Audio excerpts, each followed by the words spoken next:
السلام علیکم ورحمۃ اللہ وبرکاتہ۔ تو دوستو، جیسا کہ آپ سبھی جانتے ہوں گے کہ اکثر ہم حنفیوں کی مسجد میں نماز پڑھنے جاتے ہیں، تو یہ آپ نے بھی دیکھا ہوگا، غور فرمایا ہوگا کہ جب حنفی امام سورہ الفاتحہ پڑھتا ہے، جو ظہری نماز ہوتی ہے ان میں، تو اس میں یہ پتہ چلتا ہے کہ وہ سورہ فاتحہ کے بعد نہ تو وہ خود آمین کہتے ہیں اور نہ ہی پیچھے والوں کو کہنے کا موقع دیتے ہیں، اور اگر کوئی شخص آمین کو تھوڑا اونچا کہہ دے تو مار پیٹ تک نوبت آ جاتی ہے اور اس کو مسجدوں سے بھی نکال دیا جاتا ہے، اور باقاعدہ اعلان کر دیا جاتا ہے کہ زور سے آمین بولنے والے ہماری مسجد میں نہ آئیں۔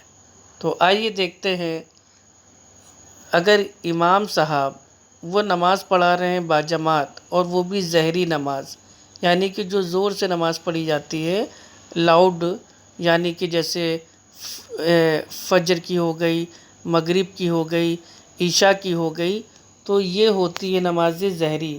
اگر ان میں امام صاحب سورہ فاتحہ پڑھ رہے ہیں تو نہ وہ خود آمین کہتے ہیں، نہ پیچھے والوں کو کہنے کا ٹائم دیتے ہیں، اور پیچھے والا کہہ بھی دیتا ہے تو کہتے ہیں تم آمین نہ بولو۔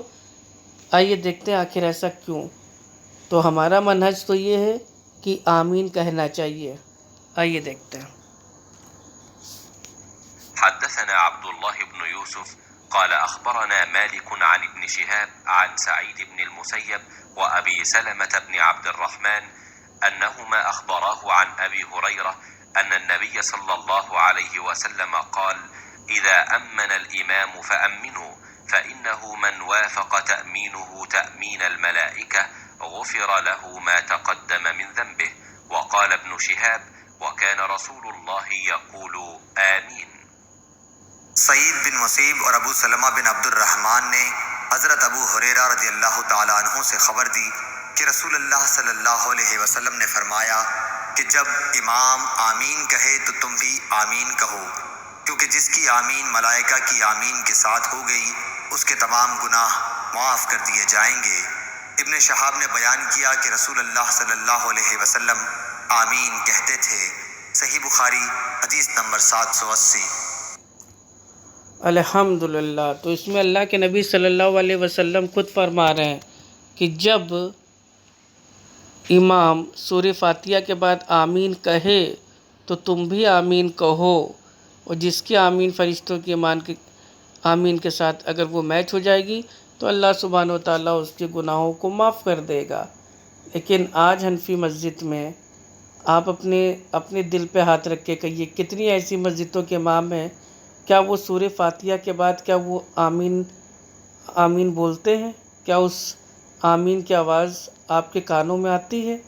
اور کیا جب امام آمین مان لو ایک دم اپنے دل میں کہہ رہا ہے تو اس حدیث پہ کیسے عمل ہوگا؟ کیونکہ اس حدیث میں تو آ رہا ہے کہ نبی صلی اللہ علیہ وسلم بھی آمین کہتے تھے، یعنی کہ آپ صلی اللہ علیہ وسلم امام رہتے اور آپ سورہ فاتحہ کے بعد آمین کہتے، اور جب آپ آمین کہتے تو اس کا مطلب تھوڑا زور سے کہتے تبھی تو صحابہ سنتے، اور جب صحابہ سنتے تبھی تو صحابہ بھی آمین کہتے، تو جب آمین فرشتوں کے آمین سے ملتی تبھی تو اللہ تعالیٰ ہمارے گناہوں کو معاف کرتا۔ تو اس حدیث سے صاف ثابت ہو رہا ہے کہ نماز میں سورہ فاتحہ کے بعد امام بھی آمین کہے گا اور پیچھے والے بھی امام کہیں گے۔ اگر ظہری نماز ہے تو وہ ظہری آمین کہے گا، اور اگر سری نماز ہے تو وہ سری آمین کہے گا۔ الحمدللہ۔ آمین کو بھی لوگوں نے ایک یہ جھگڑے کا اور اختلاف کا ایک طریقے کا مدعا بنا دیا ہے، اور آمین سے جو چڑ ہے وہ صرف کن کو ہوتی ہے؟ یہودیوں کو۔ ان کو آمین سے اور سلام سے بہت چڑ ہے۔ تو یہ چڑ ہمارے حنفی بھائیوں کو کیوں ہے؟ چاہے وہ بریلوی یا وہ چاہے دیوبندی یا چاہے وہ تبلیغی ہوں، اگر کوئی ظہری آمین اگر وہ بول دیتا ہے تو بڑا بھیا مدعا بن جاتا ہے، ان کو اچھا نہیں لگتا، ان کی چھاتیوں پہ سانپ لوٹنے لگتا ہے۔ ایسا کیوں؟ جبکہ یہ تو حدیث سے ثابت ہے، وہ بھی الحمدللہ بخاری شریف کی حدیث نمبر 80 سے۔ تو آپ لوگ بھی حدیثوں کو پڑھیے، عمل کیجیے، اور یہ مسلک پرستی میں جو اندھی تقلید چل رہی اس کو چھوڑیے، اس سے توبہ کیجیے۔